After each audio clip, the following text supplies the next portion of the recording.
छात्रों, अगला प्रश्न है हमारा मुहावरे। तो 4.6 मुहावरे, यहाँ पे आपको 2 मुहावरे दिए जाएंगे, इसके आपको अर्थ लिखना है और वाक्य में प्रयोग करना है। एक ध्यान में बात रखने योग्य है कि अर्थ को वाक्य में इस्तेमाल नहीं करना है, आपको जो मुहावरा दिया गया है उसको वाक्य में इस्तेमाल करना है।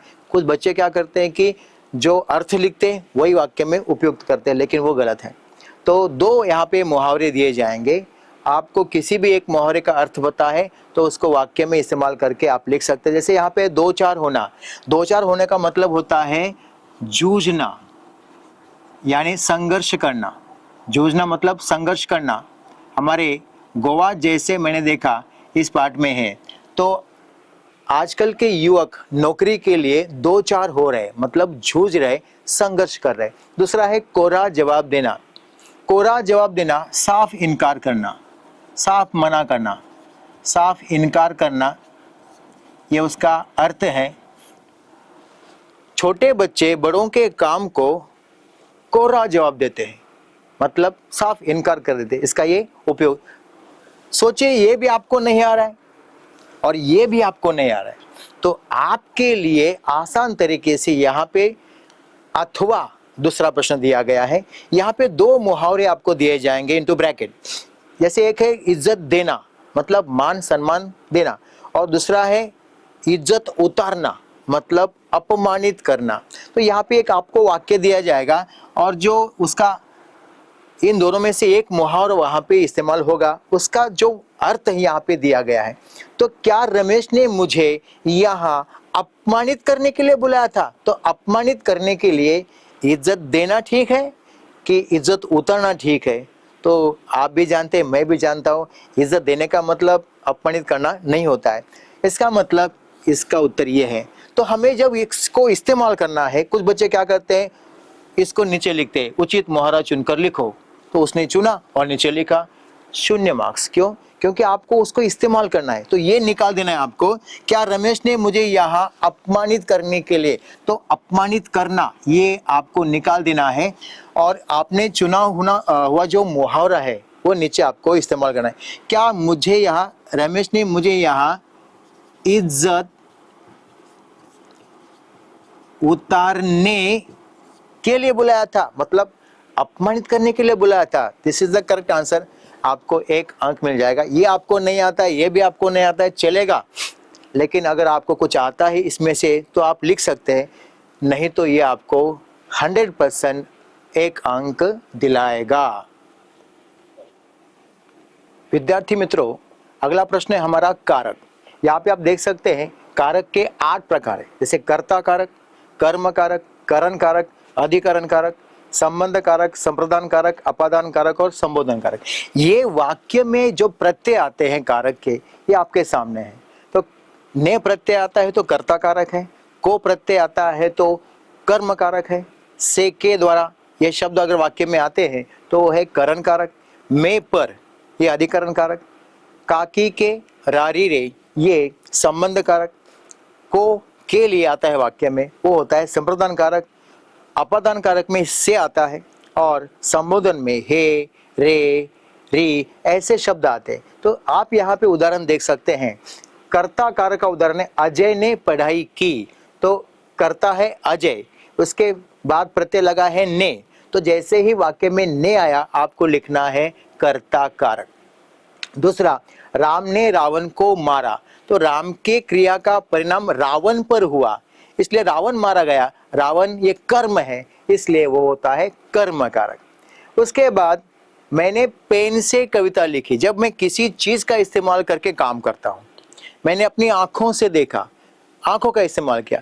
मैंने मोबाइल से फोन किया तो मोबाइल का इस्तेमाल किया। किसी चीज का इस्तेमाल करके हम काम करते हैं तो वो होता है करण कारक। अब मैं पर ये जगह का सूचक है। घर में 4 आदमी बैठे, कहाँ? घर में। पेड़ पर, कहाँ? पेड़ पर पंछी बैठे हैं, तो ये जगह का सूचक है। काकी के रारी रे ये संबंध दर्शाते हैं। जैसे यह राम का घोड़ा है, यह राम की घोड़ी है, यह राम के घोड़े। राम से मैं कहूंगा ये तुम्हारा घोड़ा है, ये तुम्हारी घोड़ी है, और ये तुम्हारे घोड़े है। उसके बाद संप्रदान को के लिए, माँ बेटे के लिए खाना ले आई। तो माँ बेटे के लिए खाना ले आई, यहाँ पे के लिए, किसी के लिए हम काम करते हैं। मैंने पापा को पैसे दिए, मैंने पापा के लिए काम किया। ओके, मैंने पापा के लिए काम किया। यहाँ पर रावण पर कार्य हुआ था, किसी चीज के ऊपर कार्य होता है। जैसे मैंने पेन को तोड़ा तो पेन पर क्रिया हुई, ठीक है, इसलिए वो कर्म कारक है। मैंने पेड़ के लिए पानी दिया तो पेड़ के लिए क्रिया, पेड़ के ऊपर क्रिया नहीं हुई। जैसे मैंने पेड़ को काटा तो पेड़ के ऊपर क्रिया हुई, वो कर्म कारक है। उसके बाद अपादान से, ये अलग होने का सूचक है। जैसे पेड़ से फल नीचे गिरा तो पेड़ से फल अलग हुआ, तो से अलग होने का सूचक है, इसलिए वो अपादान कारक है। उसके बाद अंतिम है हे राम, हे भगवान, मैं इस बच्चे का क्या करूं, ये पढ़ाई करता ही नहीं, तो हे भगवान हम सुनते हैं। रे मनोज, ये हम सुनते हैं। री बहू, जरा सुन तो सही, किसी को आवाज देते हैं हम लोग। ओ मनुष्य, ओ मनोज, ओ मनुष्य, ऐसे बोलते हैं हम, किसी को संबोधित करते हैं। तो आपको क्या करना है, ये कारक के भेद और ये कारक के प्रत्यय आपको कंठस्थ करने पड़ेंगे। आसानी से आपको परीक्षा में 1 अंक मिल जाएगा। तो छात्रों, अगला प्रश्न है हमारा विराम चिन्ह।